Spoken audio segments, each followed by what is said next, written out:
최근 정의기억연대의 그 윤미향 사건과 관련되어 있던 재판 담당의 판사가 식사 중에 갑자기 쓰러져가지고 사망하는 충격적인 사건이 발생했습니다. 그래서 지금 윤미향 그리고 판사라는 두 단어를 여러분들이 검색만 해보셔도 이 소식에 관련되어 있던 자료들이 쏟아져 나온다라는 것입니다. 하여간 참으로 이상한 시절이죠.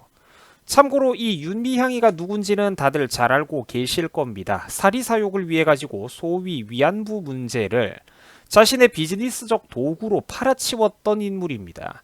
국민들한테 실컷 모금운동을 벌여놓고는 막상 할머니들한테는 밥도 제대로 안 사주질 않나, 현금으로 몇 채나 되는 집을 한꺼번에 구매하지를 않나, 또 전국의 위안부 소녀상이라는 이름으로 과도한 마진을 남겨먹으면서 그 동상을 수백 개 넘게 팔아치웠던 거, 다들 요런 것들 기억이 나실 겁니다. 불과 몇 달 전에 있었던 일이죠. 솔직히 우리가 도저히 사람이라고는 볼 수 없던 그런 짓을 했던 여자가 바로 윤미향입니다. 타인의 그 어떤 아픔도 비극적인 역사도 또는 민감한 국제관계 등도 그저 본인들의 사리사욕을 채우기 위한 도구에 불과했었던 그런 인물이 바로 이 사람들이죠. 제가 우리나라 좌파를 인간으로 보지 않는 대표적인 이유 가운데 하나입니다. 결국 개돼지들을 선동해가지고 감성으로 온 나라를 떡칠을 해서 자기들 스스로도 그 거짓된 인생을 살아오면서 잘 포장을 하고 그 국회의원으로까지 입성을 하고 비극이라는 것입니다. 우리 대한민국의 비극이에요. 그런데 최근 바로 이 정의연 윤미향 사건을 담당했었던 판사가 갑자기 사망하는 일이 발생했다라고 합니다. 11일 강남서에서 밝힌 자료에 따르면 전날 오후 9시 45분쯤에 서울 강남구 삼성동의 한 빌딩 화장실에서 한 남성이 의식을 잃고 쓰러져 있었다라는 신고가 접수됐다라고 합니다. 그리고 그 남자는 다름 아닌 윤미향 사건의 판사였습니다. 정의기억연대 윤미향 사건의 첫 번째 재판을 앞두고 있었던 판사라고 하죠. 참 이상한 게 이 정권에 들어와 가지고는 유독 이상하고 의문스러운 죽음들이 많습니다. 몇 달 전에 정의기억연대와 윤미향 사건이 한참 시끄러울 때 정의연 쉼터 소장님이라던 분도 갑자기 이해할 수 없는 이유로 자살을 당하셨던 사건이 있었습니다. 이때도 이상한 것들이 하도 많아가지고 온 인터넷이 떠들썩했었죠. 그런데 저 때로부터 불과 몇 달이나 지났다고 또 이런 일이 벌어진 겁니다. 이번에는 판사예요. 윤미향 위안부 문제와 관련되어 있는 사람들에게만 유독 이상한 일들이 벌어지고 있다라는 것입니다. 자, 여기서 물론 우리가 경계해야 할 태도는 과도한 음모론을 자제해야 할 것입니다. 하지만 사람들의 죽음은 누가 뭐래도 진실이라는 것이죠.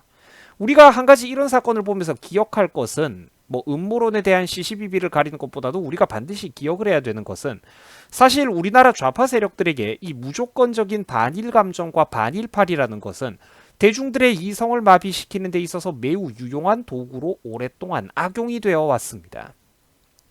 우리가 나라를 빼앗겼던 역사는 물론 가슴 아픈 일입니다. 그러나 그것보다 더 중요한 것은 당시 이웃나라 일본은 왜 그렇게 잘 나갈 수가 있었는지, 그리고 우리가 후손인 우리들이 앞으로 나라를 빼앗기지 않기 위해서 부끄러운 역사를 반복하지 않기 위해서는 어떤 점을 되새겨야 하는가, 교훈을 도출하는 게 더 중요하다라고 저는 생각을 합니다.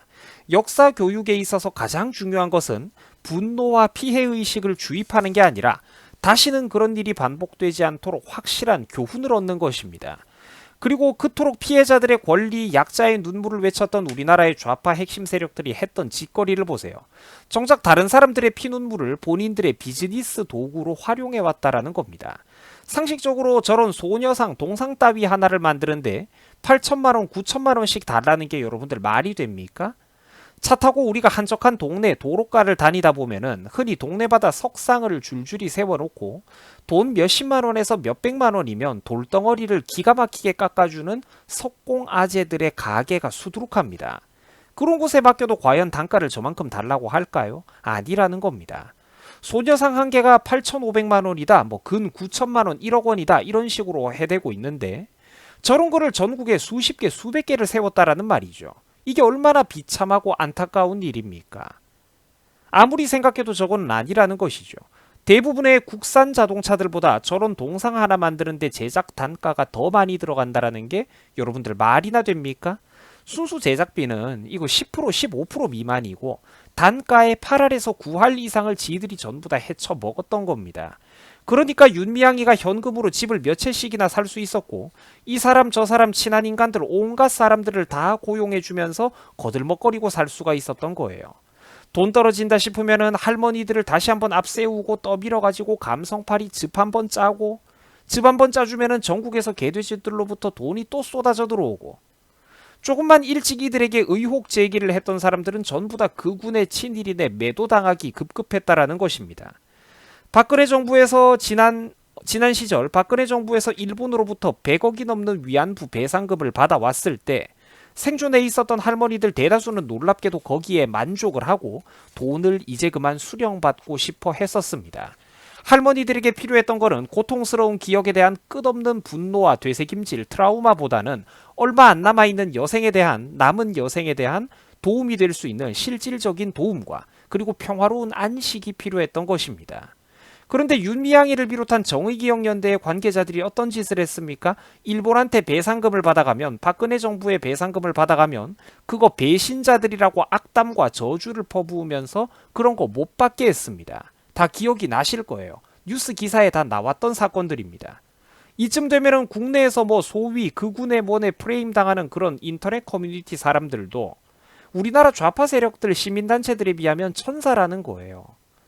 이런 식으로 뭐 소위 극우 인터넷 커뮤니티 사람들이 이런 식으로 타인에게 누군가에게 실질적인 고통을 주고 착취를 했던 사람들이 있었습니까? 없다라는 거예요. 최소한 우리나라에서 극우 소리 듣는 사람들은 이렇게 위선적이지는 않아요. 겉과 속이 똑같다라는 것이죠. 이 반일파리 비즈니스라는 게 망하지 않는 사업이자 대한민국에서는 마르지 않는 샘물과 똑같은 거예요. 이 문제가 한일 양국 간에 실질적으로 종결되고 이 상처가 봉합되어 버린다면 그 최대 피해자가 누굴까요? 한일 양국 간에 이 상처가 종결되어 버리면 최대 피해자가 누구일까요? 그렇습니다. 대한민국의 좌파 세력 시민단체들이에요. 더 이상 반일파리 비즈니스를 할 수 없는 좌파 세력들이 최대 피해자가 됩니다. 대한민국의 좌파 세력과 시민단체는 대중들의 이성과 상식을 마비시키는데 가장 유용한 정치적 도구로 대한민국에서 지난 수십 년 동안 이용되어 왔던 이 도구를 상실하게 된다는 거예요. 그래서 저것들이 한일 양국 간의 갈등 봉합을 싫어하는 겁니다.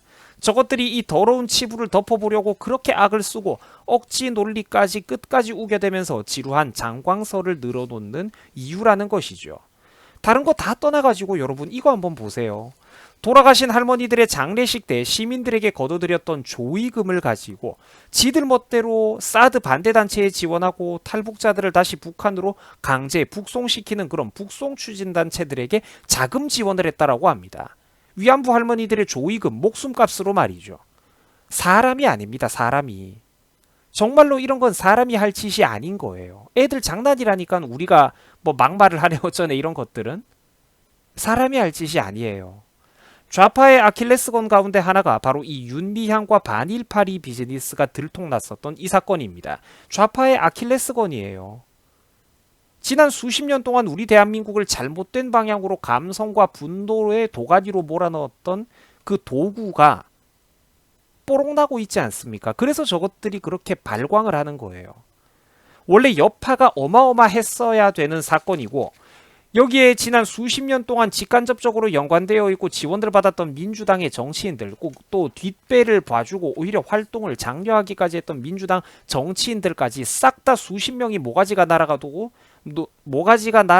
모자랄 만한 사건이 바로 이 사건인데 완벽하게 우리나라가 온라인 세뇌가 되어 있고 좌편향, 좌파 민중 독재 국가답게 저런 사건조차도 지금 본격적으로 터진 지 몇 달이나 됐다고 수많은 사람들이 이 사건을 잊어가고 있다는 것이죠. 반드시 이런 것들을 기억해야 됩니다. 위조되고 날조되었던 대한민국의 국민 정서와 국민 감정, 그 수많은 사회 재통합 비용들 이거 반드시 기억해가지고 톡톡하게 이것들한테 청구서를 들이밀고 죗값을 치르게 해야 됩니다. 그게 돌아가신 판사님에 대한 최대의 우리 국민적인 예우이자 관심의 방향성, 정확한 여론의 방향성입니다. 여러분 수고하셨습니다.